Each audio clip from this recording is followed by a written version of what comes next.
Welcome to the Wordy Pair Podcast, your go-to hub for all things writing, world building, and the occasional dive into the weird and wonderful world of fiction.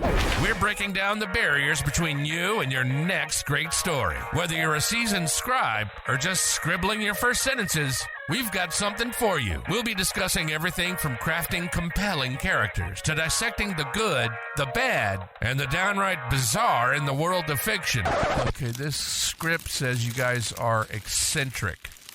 Isn't that just a 3-syllable word for weird? No offense.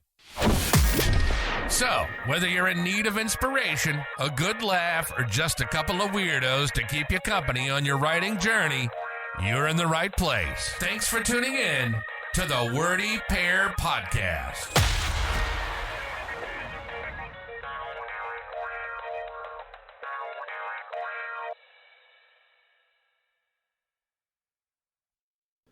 Okay, well, welcome to the 6th episode of the Wordy Pair Podcast. Are we on 6 already? Yes, we are. We're on 6. All right. And today we're going to start off with a discussion of the topic of distractions and how to deal with them. So what you do is you get your gun. I mean, it has to be high, pick a caliber that starts with a 4. Start with dog. Seriously. Move your way up from there. No, I mean, but seriously, it's very easy to get distracted when you're writing, to have your attention drawn away elsewhere. And I just figured we would kind of discuss different ways that we try to reduce those distractions or, get rid of them in our writing purposes. Like, you just have like a bizarre sleep schedule, right? So that probably helps a lot. Yeah, my sleep schedule helps a ton because I am up when the rest of the world is asleep, so I can literally have zero distraction if I so choose. However, I don't do most of my writing during those hours. I used to. It seems like I'm doing most of my writing right when I get home from work now. Okay, and why is that? Because I've come to the conclusion that I am just not a morning person.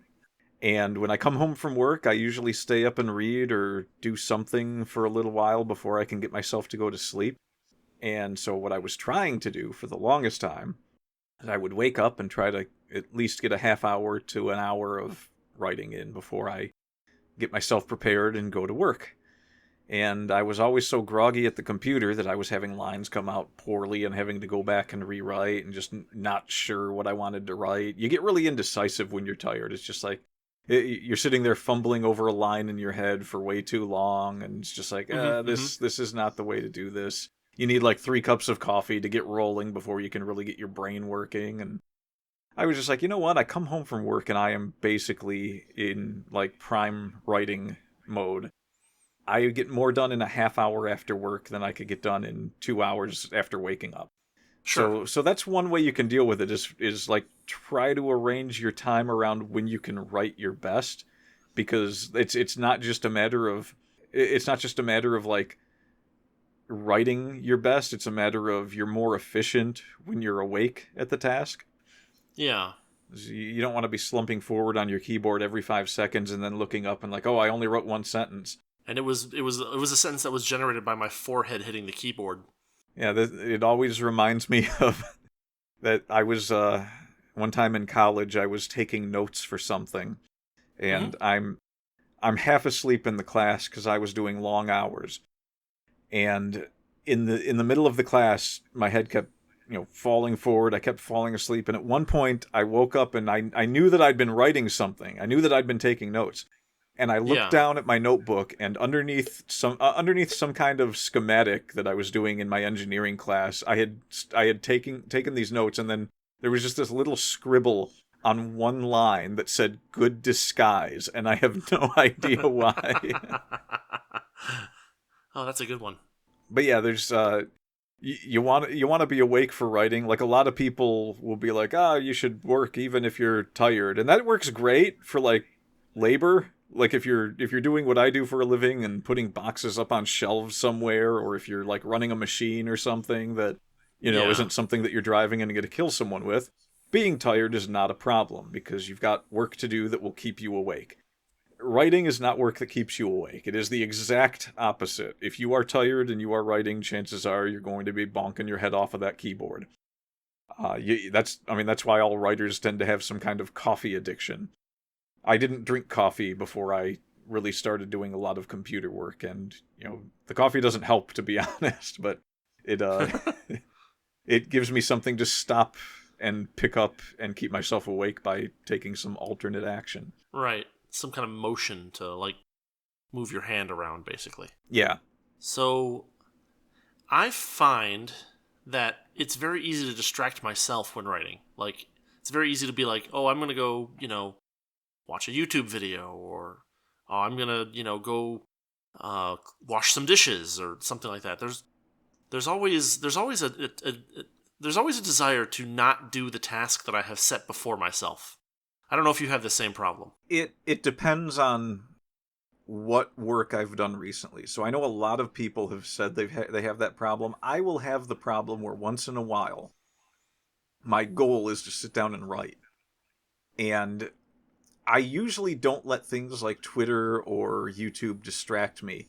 But every once in a while, I'm just like, I know I want to write this thing, but there's a gap between when that has to happen and when this other last thing happened. And I don't want to just fill it with crap to get to that point. So I'll go on the internet and just see if I see anything that makes me think of something to write for that. And sometimes I start doing that and I forget that was my goal. So that'll happen with me. But if you have the trouble where you find yourself like getting distracted, where you like think, oh, I need to check something real quick while you're working, especially when it comes to YouTube. Like, if you can't sit in front of a computer and type, which is my favorite way to write. I don't like writing as much in notebooks as I do on a computer, because I didn't learn to type for nothing. And typing is something that I've always liked doing. I used to program and things, and being able to type just made that a lot more relaxing. So writing for me is more fun at a computer. But if you find you're one of those people that just can't get away from YouTube or Twitter or anything, the first thing you should try is going to a desk with no electronics, with a pen and a notebook, and just writing in a notebook. And then when you get what you want to write finished on paper, you take your notebook to your desk, and I'm only recommending this for people that can actually type, because this is a very slow process if you can't type. But, type up what you wrote so that you are looking at another thing, a piece of paper that you've already written on, and doing your typing, where you have to focus on that to be able to get it done. And that gives you a clear goal in front of you where it's like, I'm going to finish this page, and then there's another page, and I'm going to finish that page. And so at the very least, if you're getting distracted, you're like, okay, I'll wait to finish this page before I go look at my email or whatever. You've got to just set yourself these little like barriers to getting distracted if you're the type of person that is constantly getting distracted. Yeah, I mean, there's one way. I was going to say kind of the same thing that you said. If you have trouble resisting the urge to click on YouTube and play a video or watch a video or something like that, physically moving yourself to a place where those things are not is a good way to, because even if you don't write that way, it can get you into a mindset where you're not thinking about clicking on things and watching videos. So like I will actually, even if I don't intend to write, I'll go sit in a different chair without any electronics and just read for 10 minutes. And reading for 10 minutes will get me into a writing mood, basically. Then when I get back to the chair with the computer, it's easier for me to just, I can open the word processing thing and leave that open as I walk away and do my reading, and then come back, and now all I have open is this window, and now I have things to write, and I'm in a more of a, the right mindset to write.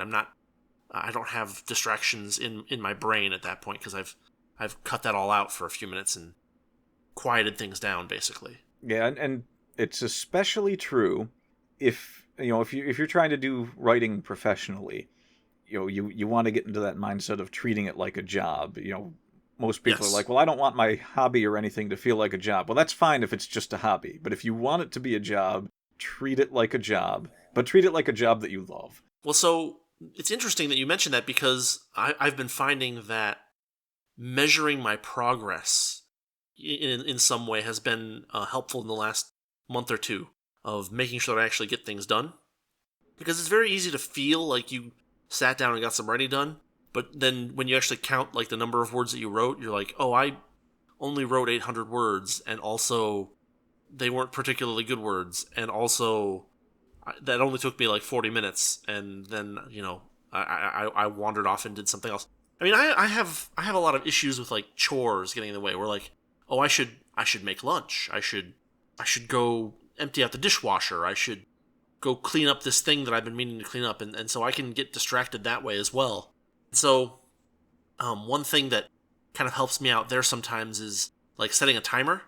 Sitting down and saying, okay, here's the screen. I'm going to write for 40 minutes. I'm going to try to get 1,000 words down, 40 minutes, reasonable to do. And then, once that 40 minutes is up, I can go do something for 10 minutes, come back, set the timer again, go for another 30 minutes, 40 minutes. Because you really do want to try to get, like, one of the things, and I've mentioned this in earlier episodes, but one of the things that I've learned, or one of the things that feels wrong about writing, is doing things that help you write more, like outlining or brainstorming or even reading. So, like, you don't want to necessarily try to write for 8 hours a day, but you do want to try to write for, say, 3 or 4 hours a day, maybe a little less than that, depending on what you're doing.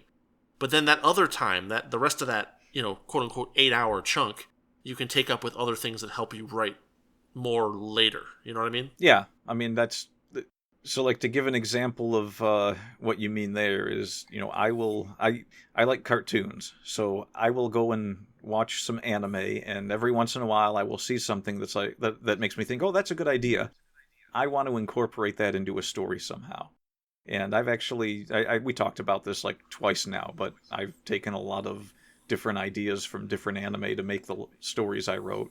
And, same with books. It's like I read a book, I read a mystery or something. It's like, oh, I want to write something similar to that. So I come up with a character to do that with, or, I come up with a setting or some kind of idea for how I want to make a story play out. And then I sit down and do it. I don't just sit at my computer with the word processor open and come up with the story. Usually by the time I sat down, I've already come across something that's given me an idea, or... Oh, okay, so I'll use a recent one. I was on... I believe it was... So, yeah, even Twitter. I was on Twitter. You can use Twitter for some good in this world. Mm-hmm. And someone had mentioned how disappointed they were in, I think it was Marvel Comics, or I think it might have been X-Men or something, where it was like, oh, well, it's a world where mutants... They die, but then they come back to life immediately. They're basically immortal. And so, it's not a good story because nothing bad can ever happen. And I thought about it for approximately 2 seconds, and I said, oh, I have a way to make that good. I haven't actually written that yet. I'm finishing a short story now, and then I'm going to write this. But here's the premise of it. So, you have a group of people that are immortal. So there doesn't really seem to be anything that you can do to make that interesting, because there's no, the bad guys can't permanently finish them off. So, how can you invest in that? Well, it's very simple. Yeah. I'm sure there's a dozen ways to do it. The way I came up with was every time one of them dies, they lose all of their memories. And they have like, various headquarters throughout whatever this world is that they're in, where all of the things that they did before they were killed are recorded, so that when they come back to life, they can see what they'd done and know who they were. And that, naturally opens the door for some villain to mess with the records, or completely take the thing over and have everyone confused about what's really going on. Or even just, like, start providing information that causes them to basically work for him. Yeah. And it was just like 2 seconds of sitting on Twitter and seeing something that someone said was a really, really bad idea, which the way it was being done, I guess, really was a bad idea. Because, again, it's just like, if everyone just is... If there's no stakes, if your hero can die and they're going to come back 3 comics later, as if nothing changed, There's nothing interesting there. But if they can die and come back and everything can be different in that universe for them, that's a totally different story. Or even that, like, they become a different character because they've been given faulty information. Yeah, they can be manipulated into being villains or good guys. And so now you have, like, a population question where, like, what is the population of good guys? What is the population of bad guys? And as they fight, these populations move back and forth. And not only that, but what's real and what isn't. Yeah, sure, absolutely. Like how much of the history... You could even do unreliable narrator stuff with that. That could be fun. Yeah, and it's just...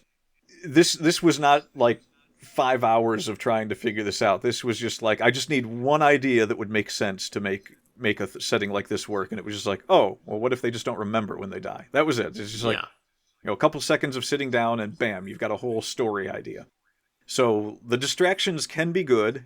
You don't want to burn yourself out writing. You don't want to be sitting there staring at a page and be like, I have nothing for what comes next. Usually the minute you hit that point, you need to go out and like get a meal or watch a television program or read a book or, God forbid, go out and watch new movies. Go walk the dog. Go play with the dog or something like that. Go on Twitter and see what people are being angry about and try to find a reason to make it something that people shouldn't be angry about. That always goes over well. Oh yeah, that totally works out all the time. Start a podcast where you make every single person who likes Harry Potter hate you. Also, yes. Oh, and if we're on the subject of distractions, I know this isn't going to apply anymore because now that we've said in a previous podcast that we're not the biggest Harry Potter fans, we've eliminated like 50% of possible listenership. The ones that left are the bad ones, people. You're the good ones. The ones who stayed. Yeah. You're good. J.K. Rowling, according to what I heard, I can't remember if this was from an interview she did or if it was just something she put online, but I remember that the story kind of went that she was like trying to write and raising kids and, taking care of all these chores and things. I don't remember if she was working a job or not. I think she was working, but yeah, she said that, one of the ways that she was able to get it done was by kind of living in a trash heap for a while. Like, she would not always do chores on time and her house was a little bit messy, but she just had to put up with that so she could get the book done. So the thing about that I think I find interesting is that, like, procrastination can cut both ways in the sense that, like, you can procrastinate by just doing nothing, but you can also procrastinate from writing by doing other things that you think are urgent. And so one of the things that you can do to help is to set deadlines for yourself, or at least set goals, right? So the last few days, I finished the first draft of a novella that I'm working on, and I gave myself specific goals of how many pages I was going to edit each day. And then once I edited that number of pages, I could go on to a different task. But that was my highest priority task for the day, for instance. So it's important to remember that even if you didn't set a timeline for yourself, that writing is still a priority. But if you can trick yourself into believing that writing is more of a priority than it feels like otherwise, then you're halfway there. Yeah, you've got to set those priorities, and you got to make sure that they're in the proper order too. Like, okay, so you want and don't overextend yourself too. Like, set reasonable priorities and then gradually turn them up. Yeah, like a reasonable priority, kind of like, number 1, writing 3 pages. Number 2, dealing with house fires. Number 3.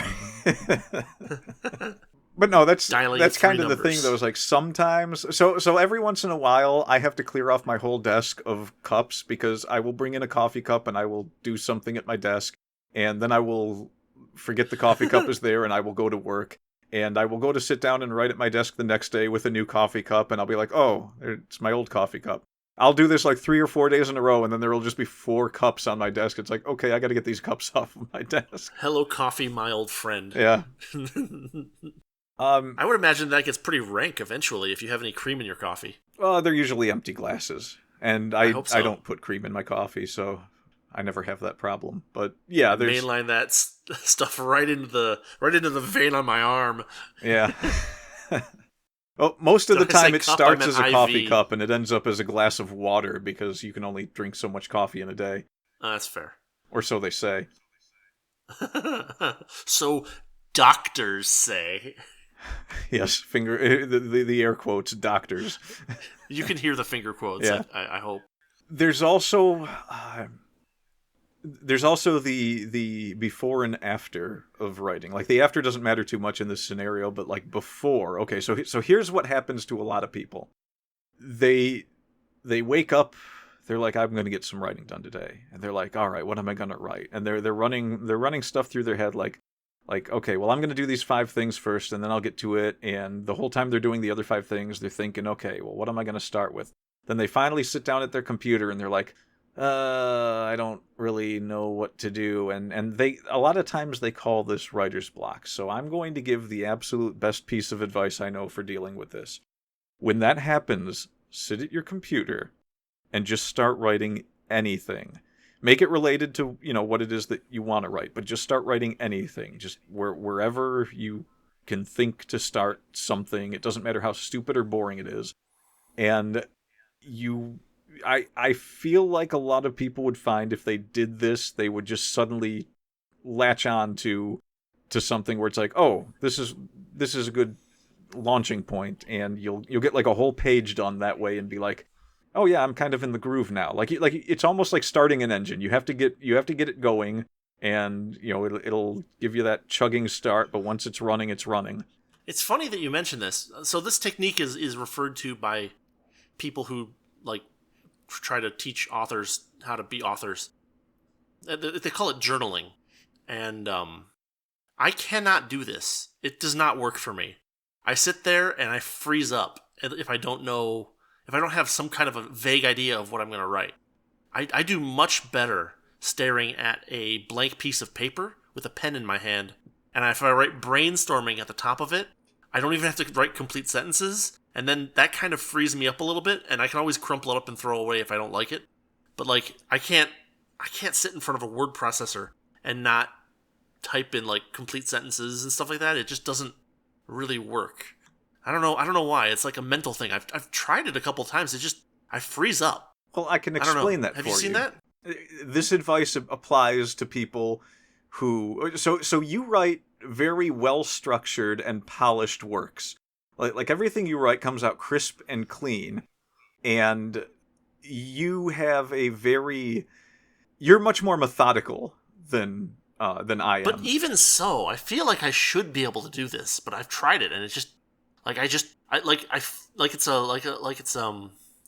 a deer in headlights thing going on. It's very strange. Well, yeah, but you consistently put things out still is the thing. Like even if you have that problem where it's like you can't sit there and just start writing and come up with something, that's not a bad thing.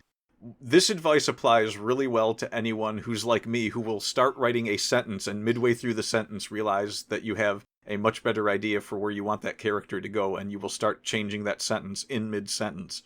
This is for the manic psychopaths that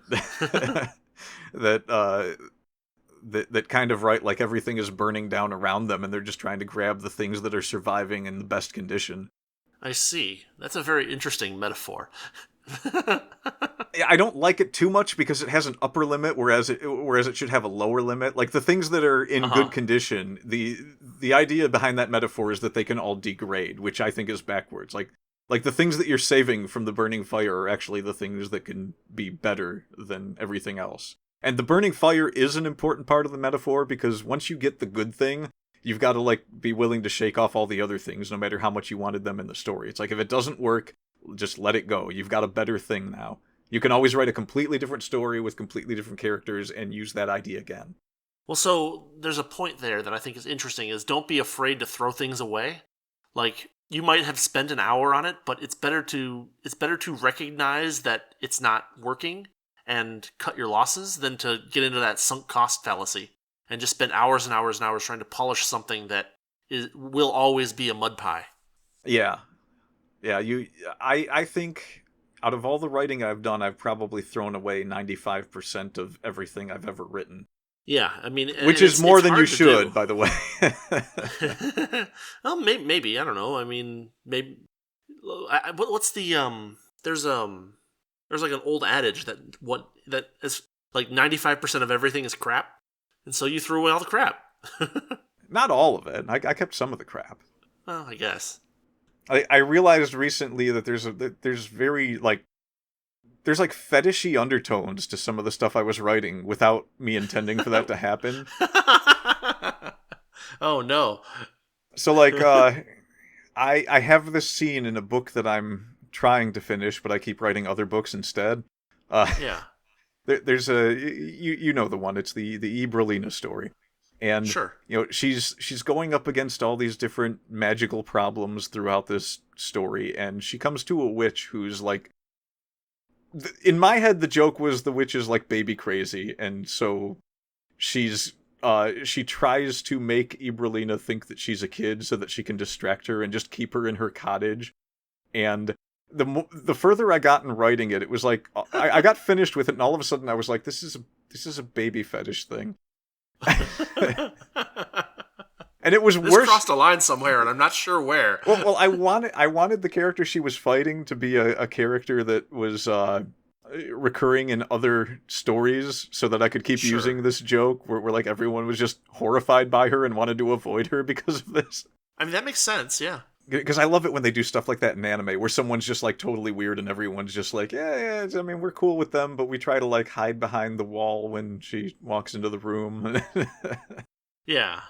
But it was worse than that, because I had done the same joke several times in 2 books. Where like, okay, so in one of my books, I made a joke about the spacesuits that one of the characters was wearing and how they're kind of self-cleaning, because it's a horror book, so she takes a bit of a scare, and the joke is that the person that is on the spaceship monitoring her tells her that she's soiled her suit 3 times since this all started, and she had no idea that the suit actually tracked when that happened.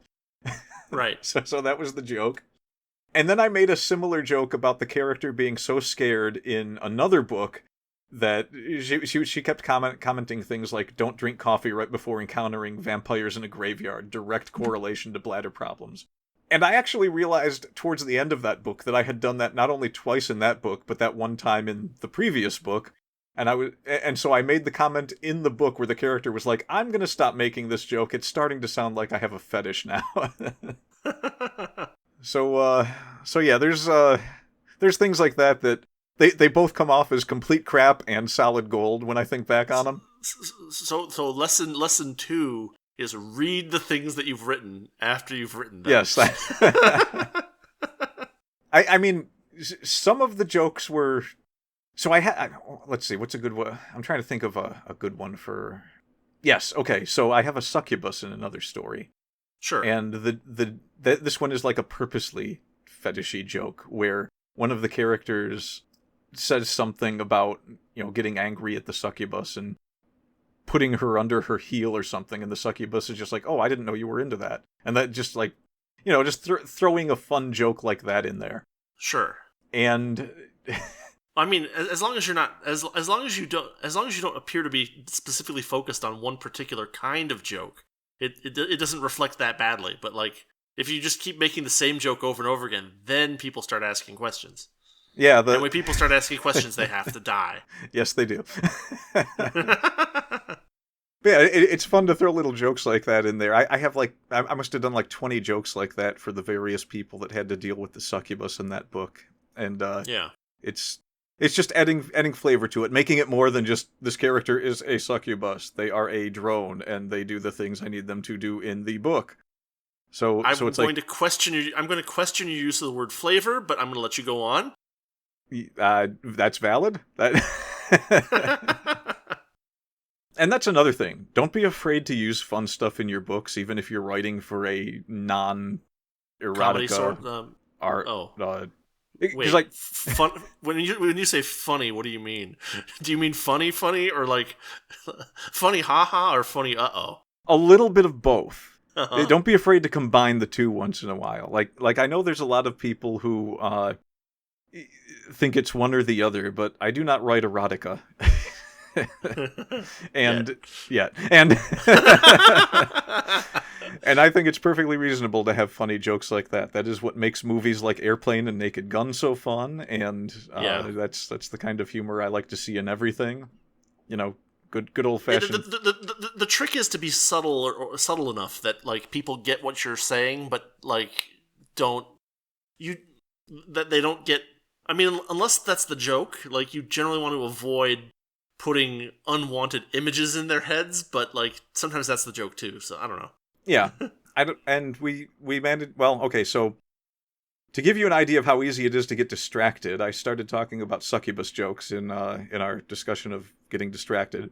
Yes. So, where did we leave off? I mean, I think we got through a lot of the dealing with distractions. We talked about various techniques, various methods to avoid distractions, prioritizing. I mean, I think we've covered quite a bit of it, actually. Well, there is one more thing I want to say. Sure, go for it. If you're the type of person who just can't keep a steady schedule for doing things, keep a loose schedule. You don't have to keep a perfect schedule. If you're someone who knows you're going to get lots of interruptions to what you're trying to do, you can do things like say, I'm going to write a whole page today, but sometimes you just have those days where you just got to be like, all right, I'm just going to write a paragraph. It's still progress. And if I have more time later tonight, maybe I'll write 2 pages. Who knows? Yeah. The days that I thought I wasn't going to get anything done sometimes turned out to be the days that I wrote 5,000 words out of nowhere. Especially if you've been thinking about an idea for a while. And that is actually, another point is if you have an idea and in your head it feels like it should be 5 pages, but then you sit down and you're like, what do I even write for this? Don't be afraid to make it 1 page. Yeah. Sometimes it just feels like it's taking up more space in the story than it really is when you think about it. Like you visualize it and it's like, oh yeah, this is actually going to be a really long scene. And then you realize you can boil it down to a couple of like one-liners. 3 sentences and a dependent clause. Yeah. Yeah, no, I mean, so there's something there, but there's also something to be said about getting into the groove. Like if you find yourself moving quickly and doing things that work, don't stop. Like that's another thing. Like if that's the way that it works for you, don't stop. That's the only reason I ever got anything published. Yeah, I mean, just like getting into the right frame of mind, because that won't happen every day. But days that it does happen, use it for sure. Because then you can use that to kind of offset days where it really doesn't happen, and you kind of just get stuck. Yeah, I mean, I've had days where I've written 15,000 words. That's a hell of a lot of writing for a single day. Yeah, it's just I sat down and I started and I was like, I still know where I want to go with this, so I'm just going to keep going. Right, and there's nothing significantly on fire yet, so just keep moving. Well, remember, the fire's good. I mean literal fire, not figurative fire. And also remember that sometimes when you're writing and you feel like it's coming out crappy, that's not how other people are going to view it. Like get it done and then look at it. And, that's actually a really good point, yeah. And maybe even if you still think it's crap after you've gotten it done and you've read it, like share it with someone, see what someone else might think of it. Yeah. Because, I mean, Harry Potter made how much money? Oh, Theme they're gone. They're park. Gone again. So we've gotten through 34 minutes talking about distractions. Only getting distracted once. I'd say that's a record. It was kind of an on-topic distraction thing. It was like, this. I mean, we are the wordy pair, so it's fine for us to go on tangents a little bit here and there. To be wordy? Yes, that was the implication of the thing that I... Yes, thank you. No, I must explain the joke. Explain it harder. More explanation. So it's probably worth noting that before we started recording this episode, that I had written as a possible topic punching it up, and you needed a dictionary definition of what that idiom meant. Yes, I've never heard the term punching it up before. I've heard punching up, but that's a totally different thing. That's correct. I've heard punching it up used in terms of like typing something up and doing it, but I've never heard it in terms of what did you say it was? I actually can't remember. It's like making something more flamboyant or colorful or vivid, basically. It's kind of like an editing process where, you've written something and you say, this is good, but I think I could make it more exciting. And so it's trying to make something more exciting. Yeah, okay, so this is actually, so our distraction was a good thing, because this is exactly what I was talking about with all the succubus jokes.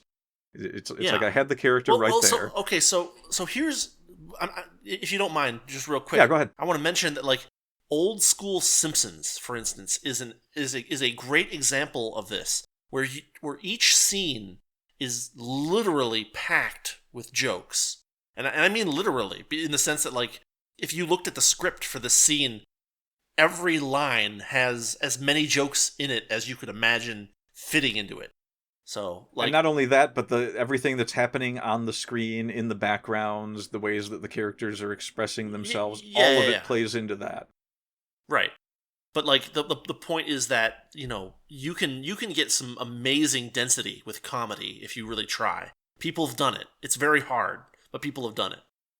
Anyway, back to your succubus jokes. I would no, that was basically it. It's just like, yeah, this is, you know, the idea is that you want to make everything entertain the reader as much as possible without destroying what it is you want to write.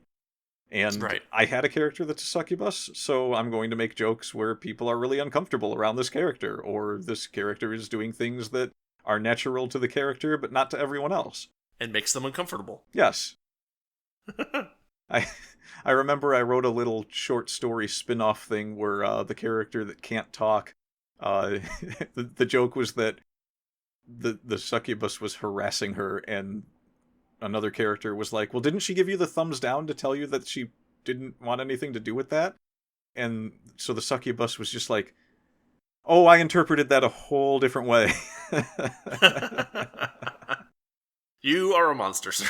Yes, I am. But, like, I guess along the same lines, don't be afraid to cross lines. Yes, you have to, like, if you want to make people laugh. Well, I mean, like, it depends. Like, you can make people laugh. Like, Bob Hope made people laugh. But, like, at the same time, like, don't put things in the over-the-line box until you're really sure they're over the line. And don't be afraid to push that line a little bit, too. Because, like, too many people think that, like, because when someone's reading it, they're just going to react to it. They're not going to, like, necessarily think about it. Or maybe if they are, that's not the kind of person that you want reading your stuff anyway, and then they'll go away. Yeah, it's important to remember that if you thought really, really deeply about the joke, the person that reads it is only going to see what you wrote. They're not going to know what your thought process was in it. So you have to make something that they can follow on paper. Yeah. You can't be too subtle. I mean, you can be too subtle, but it doesn't work more often than not. It's okay to be subtle if you know...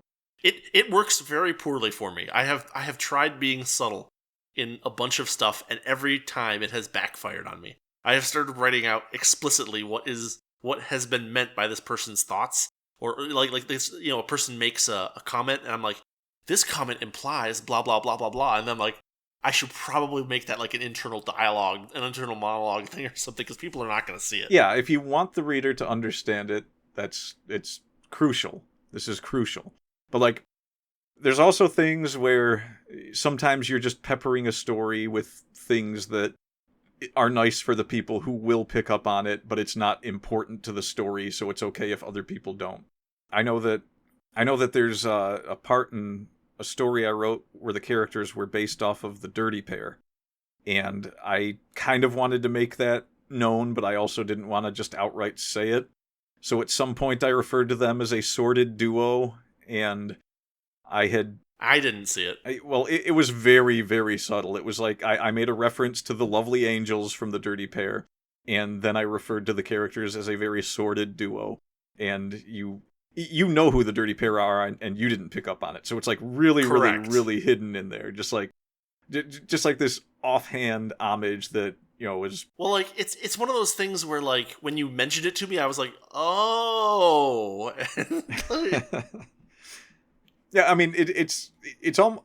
The characters are completely different than the characters from the Dirty Pair, but Sure. The setup is essentially the same. It's two girls, one which is, you know, the long-haired beauty, who I kind of nerded up with making her a corporate princess, and the other one is a complete psychopath with lots of vices and proclivities.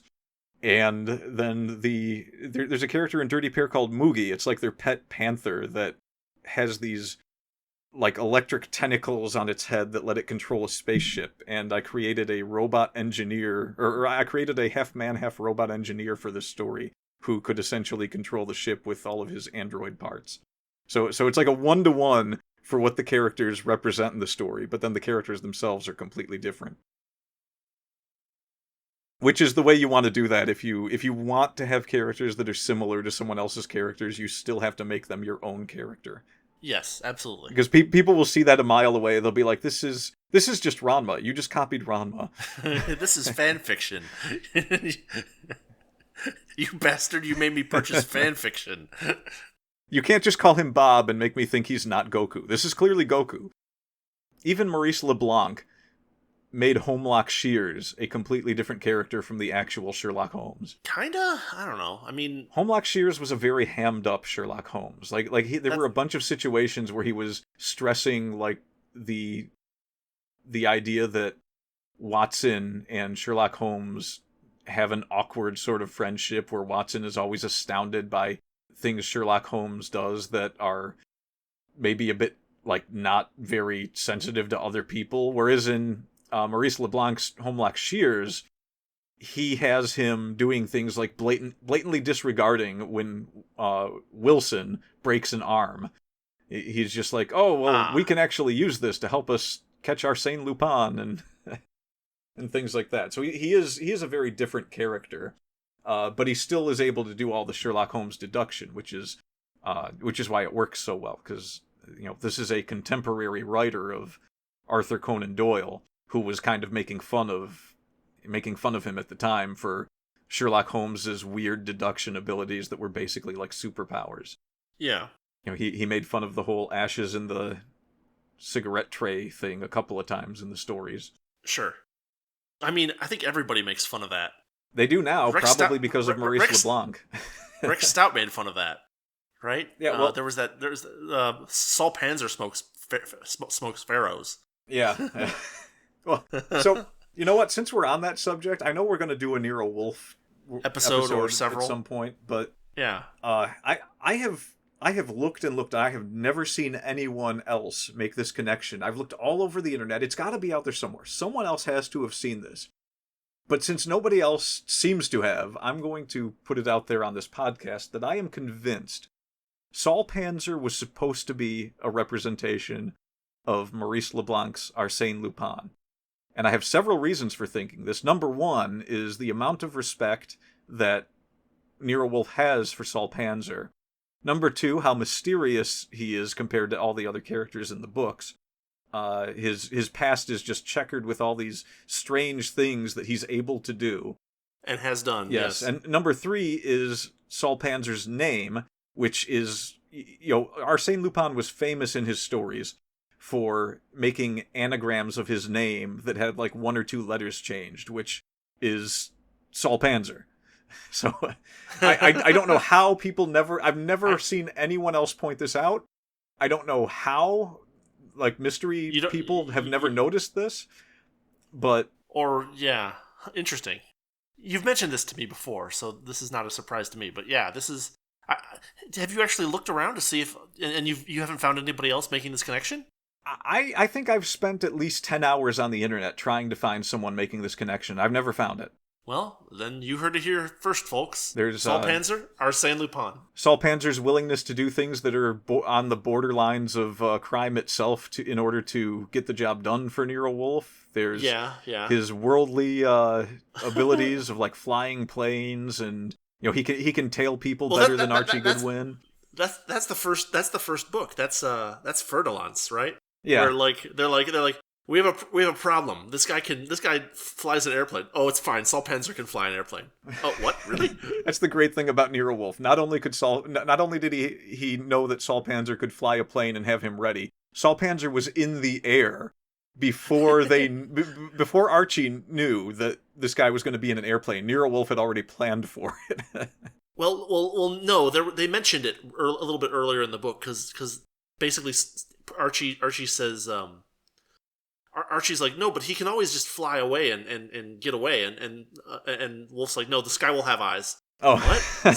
Saul Panzer can fly. That's been a while since I've read it. I forgot about that. I think so. I'd have to double check, but I've read it recently, and they mention it a couple of times, and then they mention basically like, yeah, Saul Panzer's up in the air above him, watching him, tailing him as he flies, and he's like, they're like, oh yeah, he can even do some like mild stunts and stuff too. Okay. Yeah, they have a description. They have a description of the things inside Saul Panzer's like living room, and like it's like each of these objects has a story behind it. I'm sure. If this were reality, but like the stories were never told. Well, I wouldn't be surprised if I went back and read that description, and some of the items were things that Arsène Lupin had stolen in some of the books. Oh, so like he has a grand piano, he has walrus tusks, he has, I don't know. It would be an interesting study to like go through the Wolf books and find the things that Saul Panzer has and does, and go through the Arsène Lupin books and find the things that Lupin says and doesn't, and kind of make a Venn diagram of them or something like that. Yeah, because there's no doubt that, I mean, I used to think that Nero Wolfe himself was based off of Mycroft Holmes, because it kind of fit Mycroft's character, where it's like, he doesn't want to be the one to do the work, but he's technically smarter than Sherlock Holmes. Right. I guess I was wrong about that. Apparently, he had based Nero Wolfe off of the later stories of Sherlock Holmes, where he was older and grouchier. I forget exactly what stories. It could have been a multiple. Well, no, I think he said this in an interview. I think he said that he had based Nero Wolfe off of the later Sherlock Holmes when he was a bit more curmudgeon-y. I see. But there's the Nero Wolfe stories are they're just full of very good mystery like references and a lot of very good original mystery storytelling. I mean, they're my favorite mystery books now. Yeah. So I was going to mention something while we were still talking about punching it up, and it is that. So I assume that you probably have done this before, but like I found, for instance, that I had written like an idea for where I wanted the story to go, and I felt like there's just not enough going on in this story here, and so like I basically did like, I guess you could call it like an S-curve in the plot, where something happens, pushes them in a different direction, forces them to adapt, and then 6,000 words later they're kind of back on track to where they were before the S-curve happened. And it was like one of those things where I kind of transplanted it into the story, and I had to make it work, obviously, but like it that kind of thing can help make the story more complex and interesting for people to watch, as opposed to like people doing things that you think they would do, but then like there's I don't know, I'm rambling here, but there's it's important to make both the characters and the antagonists intelligent, so like if you can figure out that they've done, they made a mistake here, or they did this thing here, why did they do this thing here? Anyway, adding more things to stories can punch them up. That's obvious, but I guess the point is that you don't need to change the direction of the story. You can cut it somewhere, add things in the middle that lead you to the same place where you had it before, but with some things happening in the middle that make things more interesting, more complicated. So this is basically how I write everything, and this is what I'm going to recommend to anyone that wants to really nail that skill. Okay. I have zero trouble if I come up with an idea I want to add in a story, of fitting that idea into the story. And the reason is, every time that I want to do something like that, I will start writing the new thing, and I will, on the fly, try to come up with reasonable to great reasonable to great reasons why all of this is in the story, like why it all fits together. So it's like the dead end problem. If people talk about writing yourself into a corner. If you found you've written yourself into a corner, do not make your first instinct to go back and just redo everything. Look at where you are in the story and say, is there a reasonable way that this is not a corner? Is there something that works in the world I have built? Like, obviously, if you're writing a detective story, you don't want to suddenly introduce time travel just to explain something. Unless you're Right. writing a time travel story that is also a mystery, you don't want to do that. But you should, at the very least, if you find you've written yourself into a corner, as an exercise to get really good at not writing yourself into corners. If you have to, save the document, turn it off, go sit in a chair somewhere, and just think about how that's not actually a corner. Like, what are the reasons that it might not be a corner? Mm-hmm. And you'll find after doing that for a long time that every time you think you're coming to a corner, it's just like, oh no, actually, there's a perfectly good reason this could work.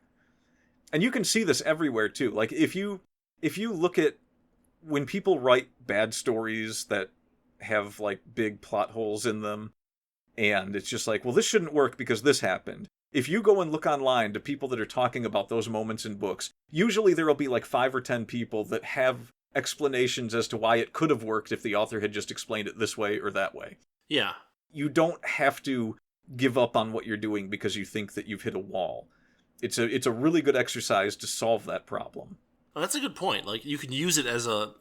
Let's say hypothetically that you discover at the end that it didn't work. That it's just like, no, I do need to throw some stuff away, and I do need to kind of back up a little bit and come up with something else. That exercise itself is a good creative kind of like drill, I guess you could call it. Yeah, and it gives you ideas for things that are coming up in the story, especially if you're writing mysteries. You're going to need a bunch of different pathways to lead the reader on to make them wonder what's going on. So if you write yourself into a corner early on, just keep going with it and see where you hit a point in your writing where it's like, oh wait, I have an explanation for this now. I'm trying to think of a good example of this. I can't think of any examples that are It's tough. It's tough to do. Like let's not underestimate how difficult this can be to do and make it work out well.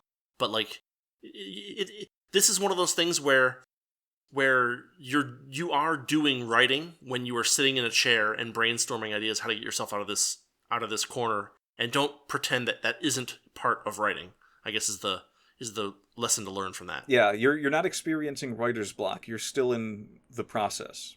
You just have to accept that it's part of the process. You can't be... Don't be frivolous with what you've written, especially if you've written something good.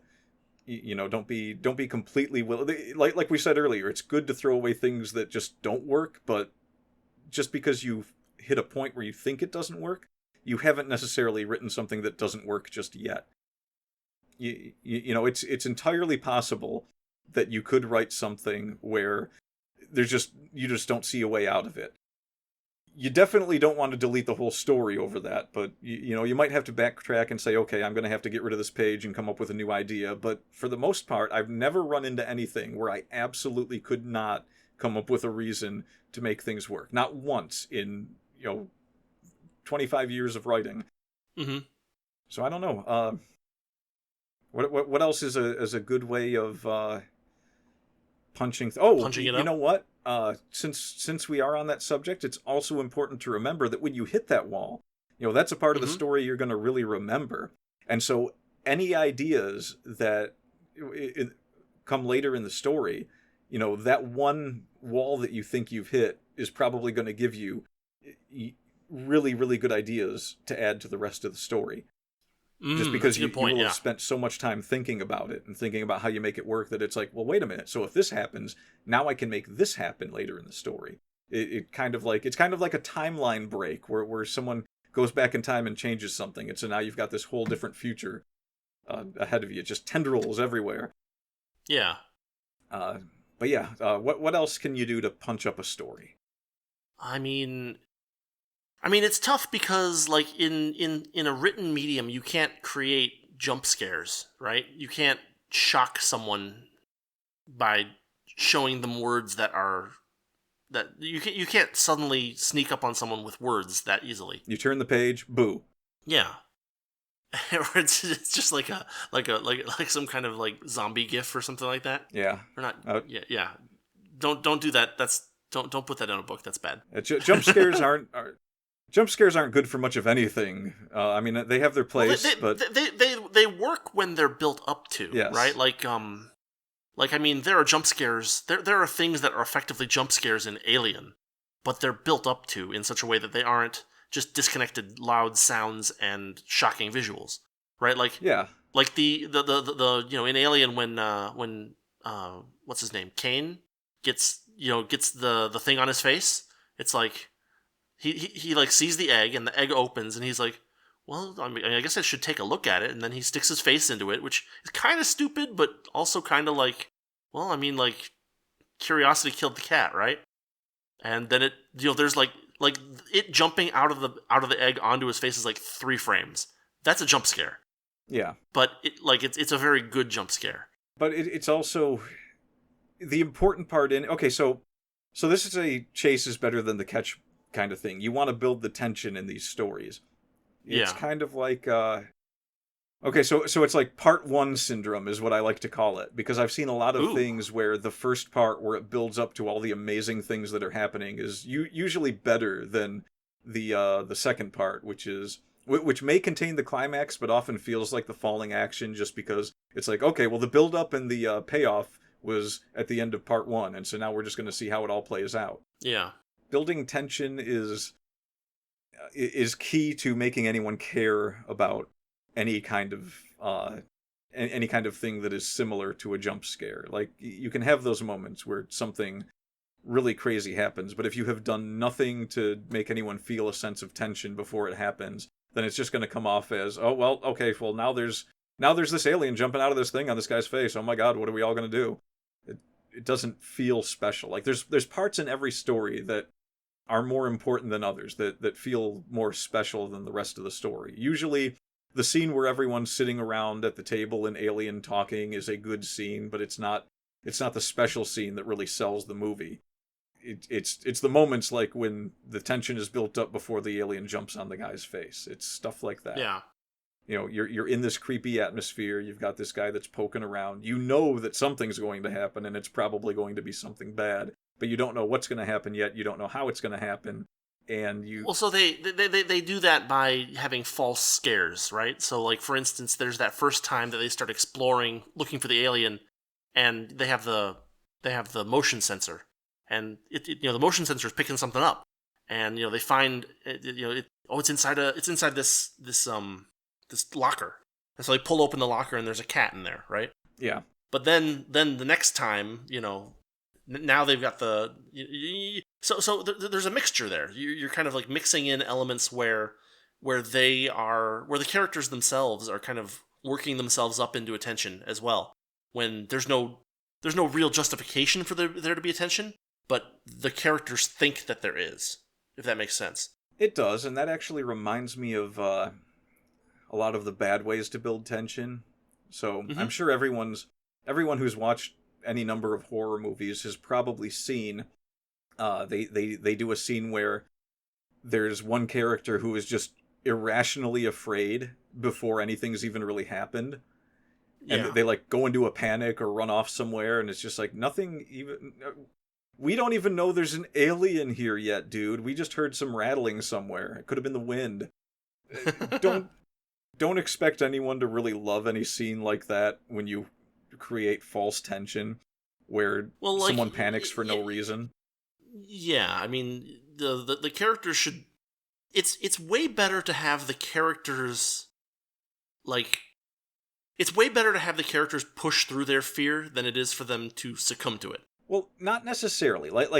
All I'm talking about is the characters who are afraid before there's any reason that any real human being would ever be afraid.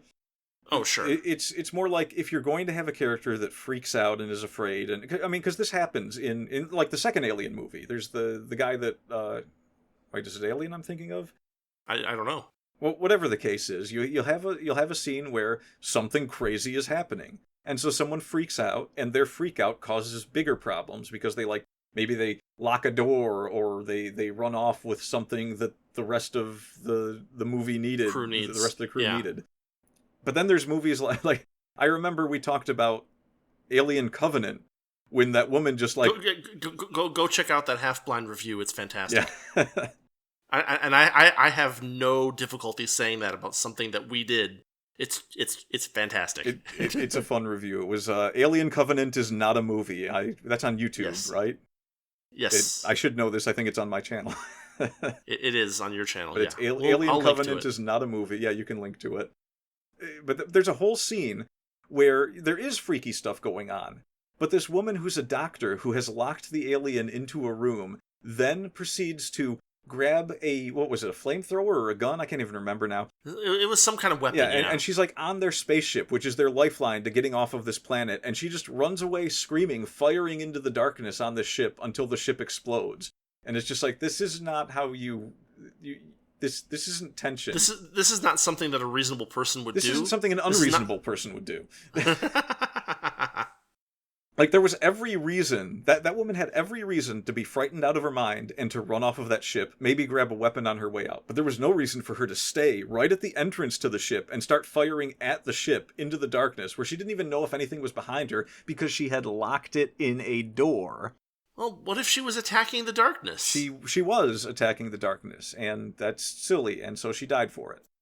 But all that did was create a situation where the rest of the crew couldn't get off of the planet because that ship exploded, and it didn't make any sense for that to happen. Like it's like the writers. Okay, so this is the problem where you sit down and you need to come up with reasons for things to happen.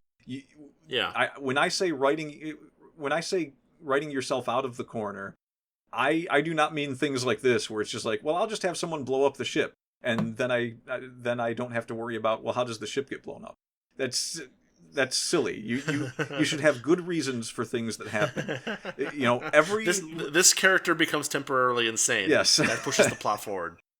And if you're going to do stuff like that, you have to make it clear that the character was insane from like some point before that. You have to like show in their head, like, I swear to God, I'll blow up this spaceship. I don't care about the rest of these people. I'm a mad person. You have to like show that at some point before you just have them do it.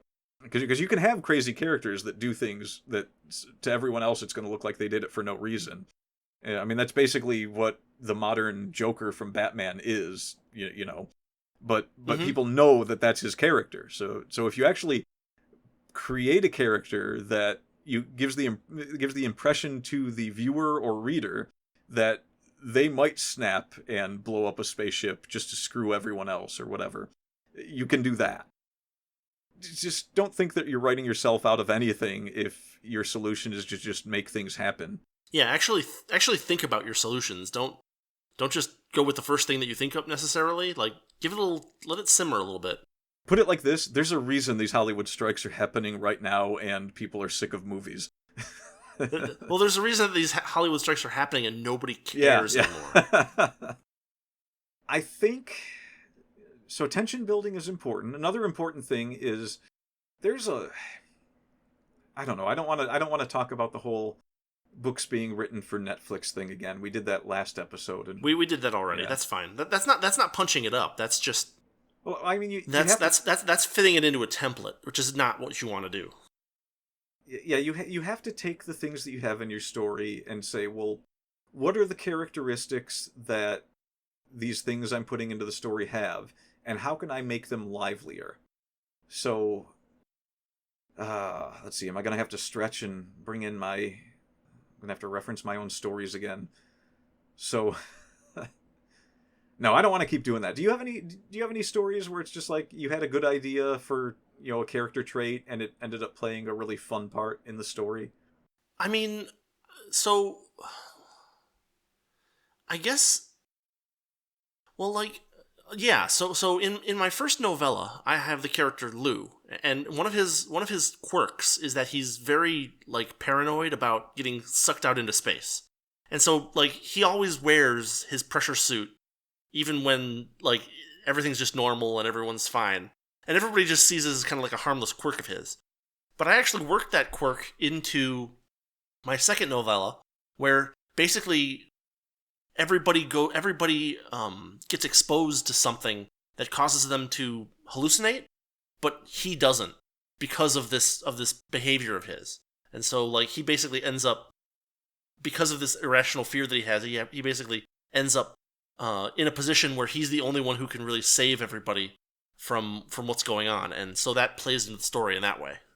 Is that what you're looking for? Something like that? That's exactly what I was thinking, and I actually didn't notice that from that first to second story, but now I know.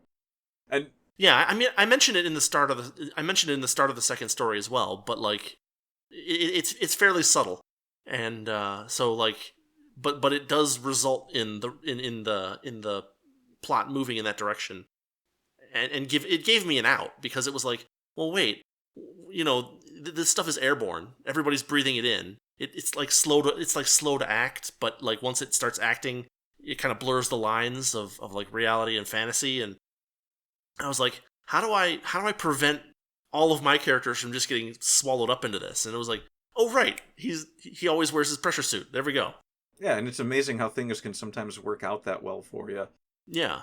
Well, I mean, like, it's one of those things where, like, actually writing down or like having a clear, concrete view of what several traits for each character is something that that I think is, it's obvious to say that it's important, but I'm just going to underline that it's important that you have in mind some traits of the character and don't just go with the flow necessarily.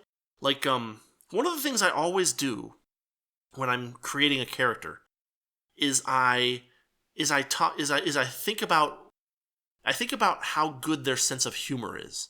And like, I don't write a lot of jokes in my stories, but like every character I have written down how they react to jokes or what kinds of jokes they like, or maybe they don't have a sense of humor at all, or stuff like that. And it almost never comes up, but it's there if I need it. Because, like, if I'm trying to, like, punch things up, I might add someone making a sarcastic comment or something like that. And then I need to know how everybody's going to react to it and have that be consistent, too. So, like, yeah, stuff like that. Yeah, it's good to have... You definitely want to know what your characters are. You don't have to know everything about them, because sometimes... No. I mean, like, I usually try to cut it to, like, 4 or 5 lines of text. Physical description, any particular quirks of their appearance, kind of their what sets of skills they have. But I always include that little sense of humor thing because it helps me humanize the characters a little bit. Yeah, it's there's a lot of people that I see trying to write characters, and they will just spend hours and hours and hours trying to get every little detail of a character right.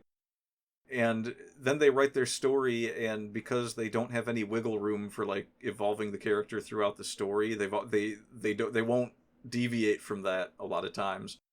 They tend to have very bland characters. I mean, it's not impossible to have good characters that way, but some people are very, very strict about it because they... Well, so you have to like chart the right course between having the character how they were at the start and how they are at the middle of the story and how they are at the end of the story, right? Like, if you write down all these traits of the character in stone, that means that you're not thinking about how they change as much. And so, the more detail you create, the harder it gets to push those details in new directions sometimes. Yeah. Well, okay, so like I know, like one of the challenges I'm having right now, which is really fun, is I'm doing a short story with characters that I had written a book about. And this particular character is a little bit tricky because in the book, it was clear-cut everything that I needed to do with this character. She was there to be afraid and to be in awe of other characters around her that were, either legitimate threats to the lives of her and all those around her, or just really amazing people that could do things that she could never hope to do. But by the end of the book, she could be counted among them. She gains all these abilities. She becomes a vampire, and then she becomes part werewolf, and then she gets a robot arm, and it's just like all these bad things keep happening to her.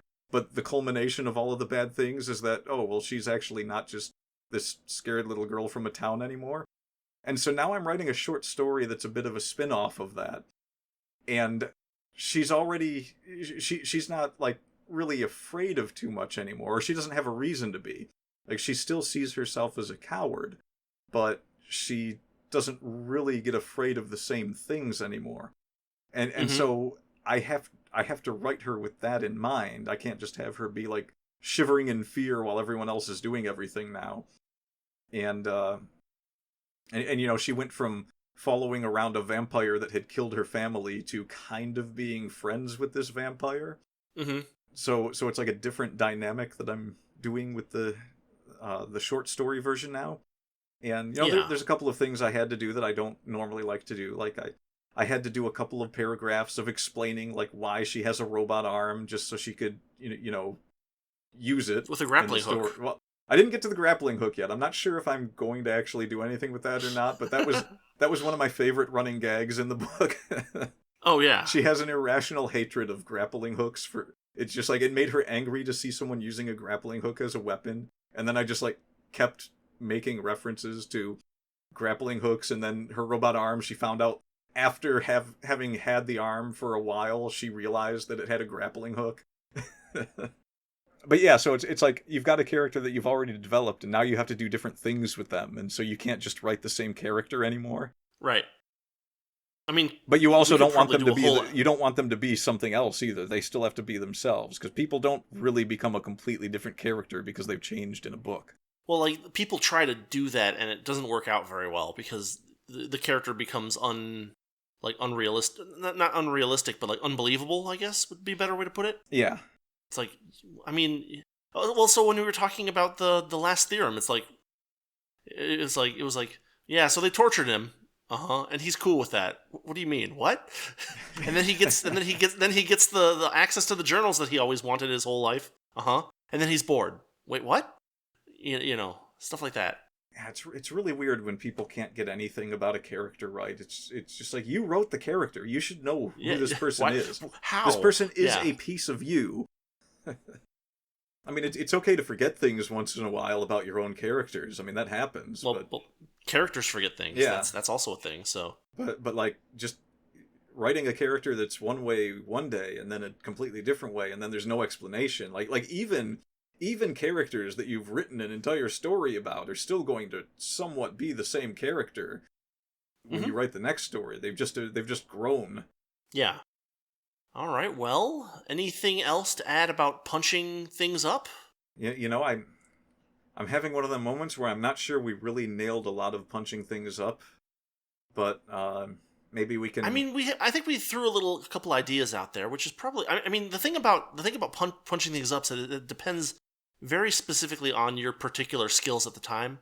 But like, I think that the message, the overall message is, don't be afraid to do things. Like don't be afraid to try to think of a way to get out of that corner that you think you're in. Don't be afraid to, cut your story into two pieces and create a serpentine path between those two edges. Don't be afraid to, add jokes. Don't be afraid to have a character change. Don't be afraid, it's going to depend a lot on individual stuff. So I'm hoping this is just kind of like a popcorn idea kind of thing for people to kind of like start their own journey on, I guess. I don't know. Maybe I'm being too wishy-washy about it. Well, let me try to give an example. Let me try to give an example Sure. of like the simpler end of punching it up. And you don't necessarily need a character that's bombastic about everything they do to be punching it up. You don't need to Michael Bay everything and have explosions. And you don't need to over snark everything too. Like hey now. I mean, no. Well, no, I mean, like, if you have characters that are professionals, they are not going to respond to everything with a, yeah, right, they're going to get the freaking job done. Oh, the Marvel effect, yeah. Yeah, so like, it's okay to have a little banter here and there, but at the same time, there are places, there need to be places where there isn't banter as well. I mean, I suppose you could make a character, if you were to make a character whose response to any statement is to snark at it, that will be seen as a very annoying character unless it is very well done. And so just beware of having people in like a professional setting respond to each other as if they're like in a Reddit battle. Yeah. Let's take a simple example of punching it up. So sure. You have a character that's going to be in this story, whatever it is, horror story, mystery, hard crime drama. But you have a character, and maybe it's just like this character isn't as exciting or interesting as you would like the character to be, it's not that hard to make a character more interesting with the stupidest little things. So let's take this character. It's going to be just some female girl type person, female. Well, I don't remember what That's 3. Yeah, there you go. So three negatives make a positive, so that's not true. No, so you've got, like, what I was trying to say was a teenage girl, not a female girl. you got a teenage girl. Okay, that makes a little more sense. You got a teenage girl in the story, wears a hoodie all the time, and let's say that, like, at the beginning of the story, this is how you're going to punch it up. Dumbest thing, she has, like, a little patch she sees in the store, and it's like a cute bunny patch, and she puts it on her sweater. And you can use that one act to establish through the rest of the story that she kind of, like, is drawn to these cute little things, and it's like, ooh, she maybe gets distracted by something that she sees in a window and misses something important going on around her. You have a reason for her to miss something that, if she had caught, would have made it for a much shorter story. Or, in addition to that, you have reasons for her to react to things in a specific way. Like, instead of her reaction being mundane and just to move the prose along, you now have her reaction to someone telling her something or showing her something is, she mentions in her own head, how that relates to what's going on in the story, but she, like, amplifies the part where she's like, and I really liked this, the little thing that she had on her purse or something like that. Just something that adds flavor to the character as you're going through the story, and establishes something about them that the reader can latch on to. There's no end of stories that I've read where there will be 20 characters, and by the end of the story, I have no idea who was who. Yeah. Sometimes even because the names are so bland that I can't remember who it was that did what. But little things like that are enough to punch up a story sometimes. Yeah, I mean, if it's those little touches, people will see those little touches, and they work really well sometimes. If they're done reasonably well and not, like, over, like they have to be little touches. You don't want to, like, overextend the effect on a character, but those little people notice details, and for some reason, knowing that this character likes rabbits is, like, it helps to make them, like the character more, or be able to understand how to put themselves in that character's shoes more, I guess would be another way to put it. I mean, that single element of storytelling is one of the reasons why manga is destroying most comics in the world these days. Oh, interesting. Just like, you have characters that have not... I mean, they can even be bland characters, but they have, some, like, one little interest that separates them from everyone else that makes them memorable. I believe the word is moe. Let's not get into that topic. We can save that one. We're gonna steer clear of that one. Don't worry, people. Moe is not necessarily what I just described, but yeah. No, but there is an element of. I mean, look up the term moe blob, and you'll get why this is hilarious. Yeah, moe can actually be the exact opposite of punching it up sometimes. Yes. Like a girl who likes bunny patches and likes cute things and notices them more than other things that's a character trait. A girl who has a flower in her hair just has a flower in her hair. Yeah, that's fair.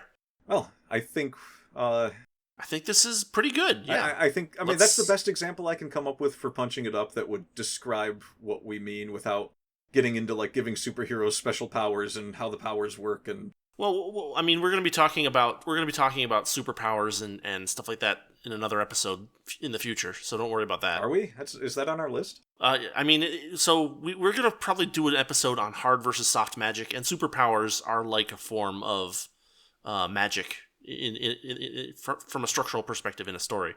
Yes. I'm going to have to refrain from referencing my own stories when we get to that one, because I think I have... Why refrain? Like 500 superhero... I have enough superhero characters in my stories that I could replace all of DC. Why contain it? Because I'll never shut up. I love talking about my stories. Well, it's all right, because I can just cut all that out when I do editing.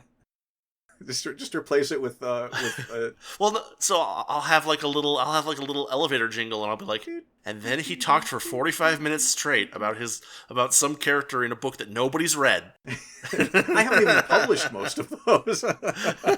I know, right? The superhero thing kind of waned off. I just have them kind of sitting there. That's one of their superpowers. Yeah, they're largely unknown. All right. Well, I think this is a pretty good place to call it for episode 6. I hope somebody gets something out of this. We kind of were a little bit seat of the pants here, but part of the creative process is being seat of the pants, letting it happen. Yes, but not letting it happen, especially when you're dealing with the seat of the pants. I went right back to that joke. Right back. Yeah, right back to it. Right back to it. All right. Well, episode 6. Wordy Pair, thanks for watching. Thanks for listening. Any final thoughts?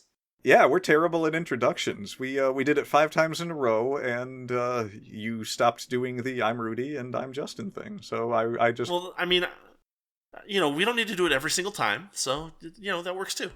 Yeah, I'm not big on fixed structures in my podcast, so it's cool. Yeah, it's fine. I mean, like, I figured we should definitely put it in like the first few episodes. And we should definitely do it once in a while. But eventually, if you go into a podcast and it's episode 70, and they're like, hello, my name is Professor blah, blah, blah, and I am Professor blah, blah, blah. It's like, I mean... Yeah, no, I get that. Look, I do not... By the point... Yeah, by the time you get to the 70th episode, you should have a website that has your names and pictures. I'm not going to restrict myself to the 3x5... I messed it up. I had a joke there. The 3x5 card of allowable content structure. We're not going to stick to that. We're not going to stick to that because that is not our way. We are the Wordy Pair. We are later. The world. We are the writers. We are Justin and Rudy. Good night. Good night.